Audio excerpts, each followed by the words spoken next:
This morning. This morning we have a topic that I have absolutely no experience with. And so I get to talk about something that I know almost nothing about, at least from one side of things. Today we're talking about grandparents. Now it's not Grandparents' Day. That is a holiday that we have apparently. It's celebrated in September, but we didn't line up with that. And so we're just taking today to talk about grandparents, of course, obviously within light of what the Bible has to say about them. And you are either a grandparent, perhaps, or you are a grandchild. And that one's I'm pretty sure on that. You are a grandchild of someone. You may never have known your grandparents, or they may have been complete scoundrels, but you are a grandchild of someone, or you may have grandparents who were quite good. And so what we're going to do is talk about this from a perspective of what the Bible has to say. But let's start with this idea too. There's a quote from Warren Buffett, who's one of the richest people probably ever, and still one of the top 20 or so richest Americans. And the quote is, at least to those who are in America, who live in America, who were born in America, that you have hit the jackpot the day you were born. He calls it the genetic lottery. And just by virtue of you being born into this nation, you have a distinct advantage over those who are born somewhere else. And it doesn't take too much to find that to be true. Would you be better off if you had been born in North Korea? Would you be better off if you had been born in Iran? Well, probably not. And so you are in a better place because not any choosing of your own, but because of the environment into which you were born. And the same thing is true for people who are in a family. You can be born into a family that is very great or a family that is not so great. But ultimately, the one thing that really matters is, were you born into a family of people who knew Christ or people who did not? And so when it comes to grandparents, they play a role here as, even if it's not directly the mother and father, they play a role in giving the spiritual heritage of a family. And so we'll talk about that. Now, in my case, for my grandparents, actually all my grandparents were members of the church, and then even 3 out of 4 sets of great-grandparents. And so I have that kind of spiritual heritage. For you, it may not be like that. It may be that you're the first-generation Christian. If so, that's great too. But this does work both ways, and we'll talk plenty about this. So it doesn't have to be that you had great Christian grandparents. It may be that you yourself could be a great Christian grandparent, or at least be an influence on someone else in a positive way. Now, as far as the Bible is concerned about grandparents, there are hundreds of grandparents mentioned in the Bible, but that doesn't really mean too much because it doesn't focus on the relationship. For example, we looked at a little bit in class at some of the list of genealogies. All those people, they are grandparents and their grandchildren. And so you could look down that list and say, okay, if you skip one name, that's the grandparent of that person. Okay, sure. But does that really tell us much about the relationship? It doesn't. And so as far as people who are specifically mentioned as being a grandparent, if you're looking in at least some translations, there'll only be one verse that mentions anything about a grandparent. In the Old Testament, some translations will render certain verses to say someone's father's father as grandfather rather than saying it that way. So if we're taking it, though, in most translations, we're going to find one example in 2 Timothy chapter 1 and verse 5.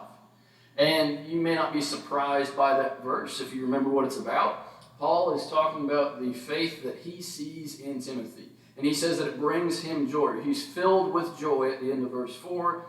When I remember the genuine faith that is in you, which dwelt first in your grandmother Lois and in your mother Eunice.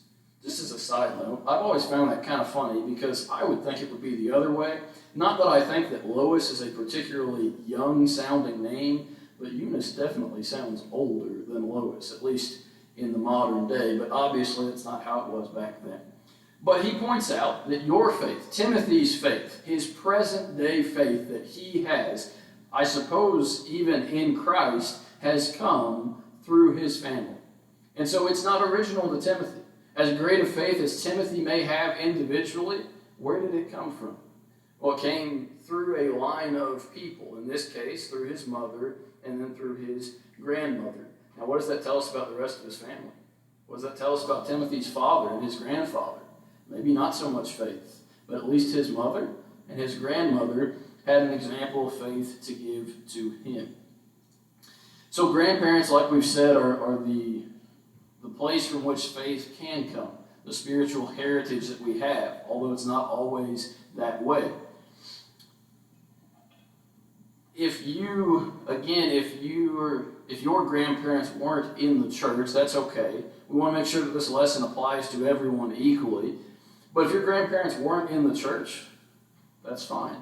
But what will your grandchildren be able to say? Whenever they look back and they think about the days spent with their grandparents and the things that their grandparents talked about, what will they be able to say differently about you than maybe you could say about your own family? There are two sides to being a grandparent. Not that I know anything about it, but there are two sides to being a grandparent as far as it goes spiritually. On the one side, you have responsibilities that come along with being a grandparent. And on the other side of things, you have blessings that come from being a grandparent. And so we'll talk about those in turn. But we'll start out with the responsibilities of those who are grandparents. And so the first thing we would say is this, that a grandparent, by definition biblically, is supposed to be a teacher. Now, that doesn't mean by profession they have to be a teacher, but they have to teach their family. Now, primarily we would say that they teach their children. But the Old Testament example in particular is very strong that it's not just their own children that are to be taught, but their children's children also. We see this in different places, especially in the law, like in Deuteronomy chapter 4, verse 8, verse 9, but also in Deuteronomy 6, we'll look at verses 1 and 2 and read from that text.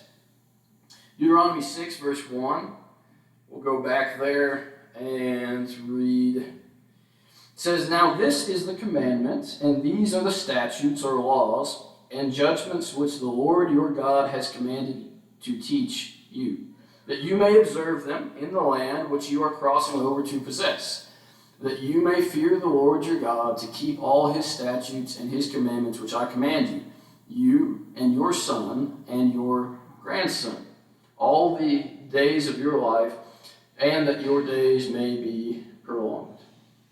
So the command is given to keep God's commandments. No surprise there.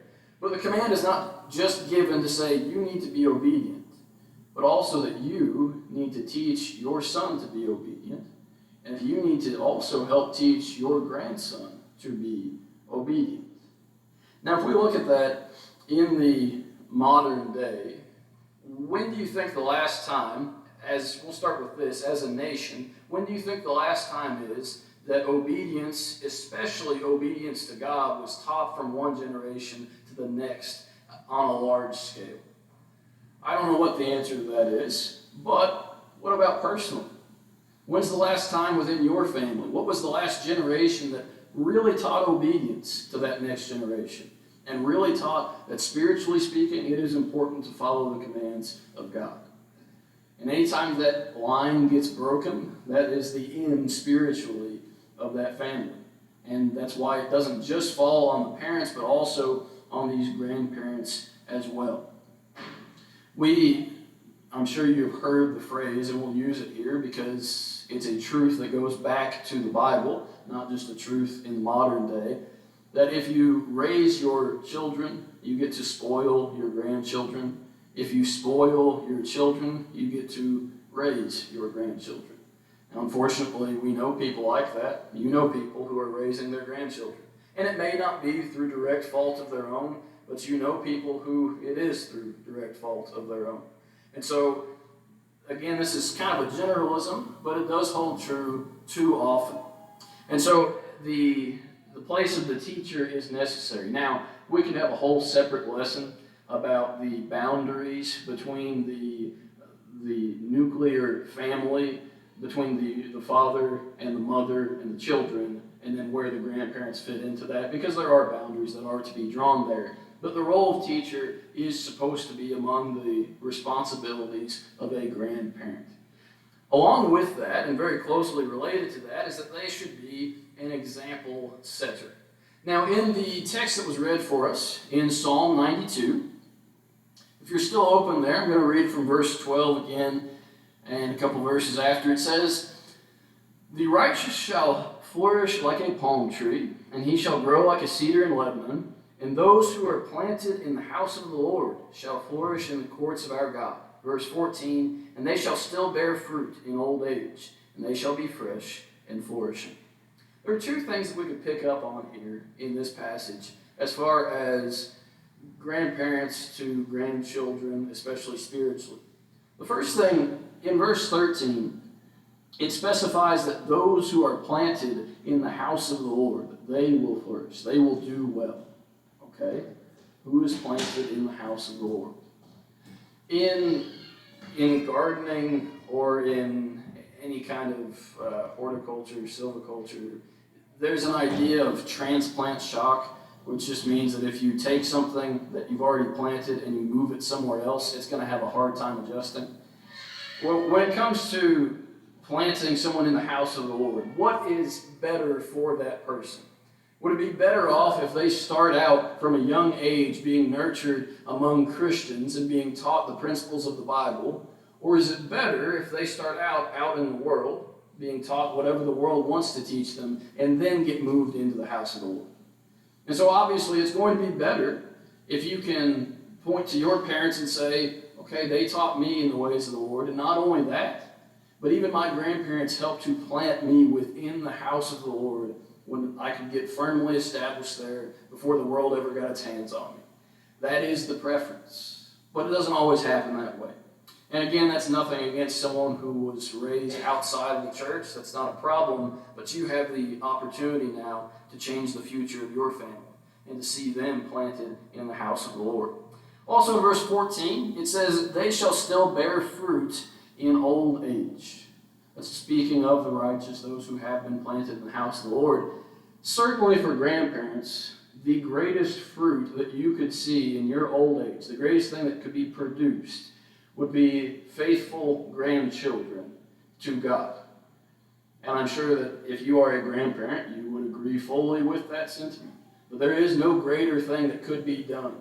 And so when we look at grandparents and grandchildren, it could be, and often is, that grandparents have the influence on these grandchildren to the point that in the old age of the grandparent, they still bear fruit spiritually.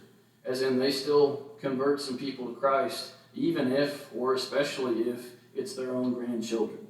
And that's a great and wonderful thing to do. Okay, so one other way that we could look at this, and this is a verse that we've used fairly often because it's important and because it makes a good point. In Proverbs chapter 13 and verse 22, Proverbs 13:22. It says that a good man leaves an inheritance to his children's children. So a good or a righteous person will leave an inheritance to his children's children. What does that mean?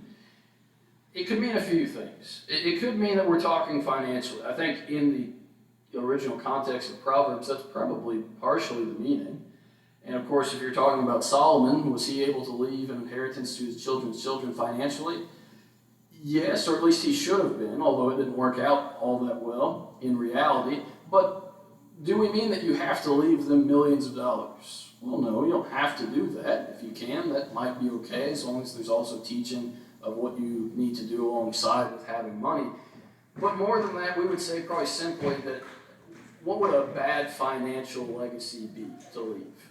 Well, if you left a mountain of debt for your children to have to bury or to dig themselves out of, or if you left them with only bad knowledge of how to handle money, that would be a bad legacy to leave. And so it's not so much that we're saying that you have to leave a certain dollar amount. Rather, if you're going to be a good or righteous person and leave an inheritance to your children and your children's children, then you're going to give them the tools that they need to be able to handle money. But probably more important than that you could say that you would want to leave an inheritance of character, as in you want to teach them what they should be able to do or who they should be able to be and should be in light of the Bible. And unfortunately, that's not always the case, and you probably know people like this as well, where the grandchild really can't look to the grandparent for any kind of role model, any kind of example. But it should be that way, that they're able to look up to their grandparents and say, those are the people that I want to be, rather than saying that they need to act in such a way or model their lives in such a way that it does not reflect their grandparents' life. And the third thing along with that, if you're going to leave a legacy or an inheritance, obviously it needs to be a spiritual one. It doesn't have to be anything in particular, and it doesn't have to be that your grandparent was a preacher or an elder or some important figure in some way. All that's required to leave a spiritual inheritance to your children's children is that they knew that their grandparents went to church all the time, preferably, that their grandparents knew the Lord, that their grandparents knew what the Lord's church was. And imagine, especially, because I can't do this, so let me back up from this for just a second. I can't do this because my grandparents all believe in God, they all attend the Lord's church, and there's no problem there. But for you out there whose grandparents did not believe in God at all, perhaps, that you never saw them enter a church, what difference would it have made in your life if you had heard on a regular basis the name of Jesus from your grandparents' lips? Would that be different? Would that have changed how you grew up? And for most of us, we get to take that for granted and say, well, everybody's grandparents are good moral people, right? Not always. Most people's grandparents go to church, right? Not always. And so there are blessings that come through grandparents, but only if the grandparents hold up their side of the responsibility. You can still think back, I'm sure, to your grandparents if you knew them, and hopefully remember the influence that they had on you for the better. And maybe even to great-grandparents, not just to grandparents. But we want to be able to, whenever we are gone, know that we've had a positive impact on everyone in life, but most certainly on our children and our grandchildren as well. And so what's the other side of this? As mentioned, there are blessings that come along with being a grandparent. And so, biblically speaking, what is the reward for those who are grandparents? What do they get in return for all of their hard work? And the answer is a one-word answer, which is grandchildren, right? If you have grandchildren, are they not a reward already? Is that not enough for everything you've gone through in life just to have grandchildren? There's a biblical basis for that idea. We'll talk about it in a few different passages, but grandchildren are a blessing from the Lord. At least they're supposed to be. There are times when there can be some problems there, but by and large, we understand that they are blessings. A few examples. The first one comes from Genesis. At the end of the book of Genesis, chapter 48, this is at the death of Jacob. Genesis 48, verse 10. Jacob is nearing death, but if you'll remember the circumstances, Jacob was in the land that God had promised, and then his son Joseph goes down against his will to Egypt. And near the end of Jacob's life, he finally gets to be reunited with his son. And he says this. It says, "And Israel," that is Jacob, "said to Joseph, I had not thought to see your face, but in fact, God has also shown me your offspring." It's a blessing, one that's often taken for granted, but it's a blessing from God just to live long enough to see your grandchildren. And Jacob recognizes that blessing here. It says, I'm blessed just because I've lived long enough to see not only my son, who was taken from me for a while, but also his children, and probably even his great-grandchildren, Jacob's great-grandchildren, or maybe even farther than that. Jacob was quite old at this point. Another passage, though, that we're going to turn to real quick is in Psalm 128. Psalm 128. And this is a similar idea, but this passage is a blessing on Israel, but it's a blessing that would even be used potentially from one person to another. And so it would be as if you were saying best regards to someone, except you would give them this blessing. In verse 5 of Psalm 128, it says, "The Lord bless you out of Zion, and may you see the good of Jerusalem all the days of your life. Yes, may you see your children's children, and peace be upon you, Israel." You can use as a blessing, and it appears that the Jews did, at least some of the time, use a blessing to greet someone to say, "I hope that you get to see your grandkids." Now, you could probably mean that two ways. You could mean, "I hope that you live long enough to see your grandkids." That would be a good blessing to someone like me, to say, "I hope you live long enough to see your grandkids." Well, okay, that's good. You're wishing longevity on somebody. But the other way you can mean that, especially you understand this if you are a grandparent, is, how would you like if someone just said, "I hope that you get to see your grandkids today"? Okay, that's a pretty good blessing too, isn't it? And so it is a blessing from God that you get to see your grandchildren, and it's meant to be that way. And we could probably even say that grandchildren, biblically speaking, are meant to be enjoyed by grandparents as the reward for what's been done. One more passage, and then we'll wrap up. One more passage is in Proverbs chapter 17 and in verse 6. Proverbs 17, verse 6. Now, if you don't know this passage, especially if you are a grandparent, you might want to familiarize yourself with it, because it speaks to your position in life. In Proverbs 17, verse 6, it says, "Children's children," that is, grandchildren are the crown of old men, and the glory of children is their father." Grandchildren are the crown of old men. How do you know that grandchildren are the crown of old men and old women? Well, just go up to someone who's a little bit older in the grocery store next time you're in there and ask, "Do you have any grandchildren?" And what's going to happen? You're going to hear all of their names, everything that they've ever accomplished since they were a baby, and pictures of them, if at all possible, will be shown to you. Why? Because everybody knows that it is a crown to be worn. And so certainly it is a reward from God. And grandparents happily show off this crown to their friends, their neighbors, their barbers, their rank strangers that they meet in the street, because they are proud to be a grandparent. And they should be. And most of the time it's pretty easy to do. But again, that does only happen if you raise your children so that you're able to spoil those grandchildren. So what do we do with grandparents, and potentially as grandparents or potentially as grandchildren? What do we do with what the Bible tells us about this topic? One, if you have grandparents who are still living, then it would probably be an all right idea if you wanted to call them. I don't think they would say no, unless you're in a bad situation. I'm not trying to stir anything up, but you might want to give them a call or schedule a time to have a meal with them. They'll probably pay for it, at least that happens most of the time. And so, if nothing else, just take some time to appreciate them. Now, if on the other hand, your grandparents are gone, well, then today could be an opportunity for you to remember their legacy.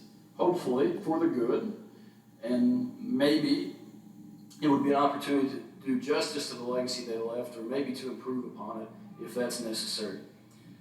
If you are a grandparent, of course, you can strive to set a godly example for the family that you are a part of.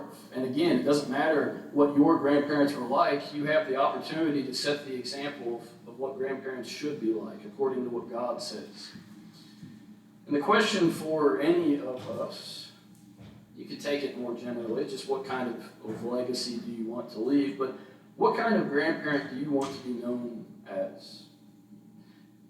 And on the other hand, what kind of grandchild do you want to be known as, perhaps? But what will your legacy be? If it's as being a fun place to go on the weekends and a place to get spoiled and get anything you want, that's great. That's a good thing. But of course, it doesn't really matter what your legacy is as a person, as a grandparent, as anything, unless you know God. And today, if you are a grandparent who has never put on Christ in baptism, what better example could you set for your family? And today, if you need to appreciate your grandparents in some way, we encourage you to do that. Today, if you need to become a child of God, we encourage you to do that as well. If there's anything we can do for you, we ask that you come forward now as we stand, as we sing.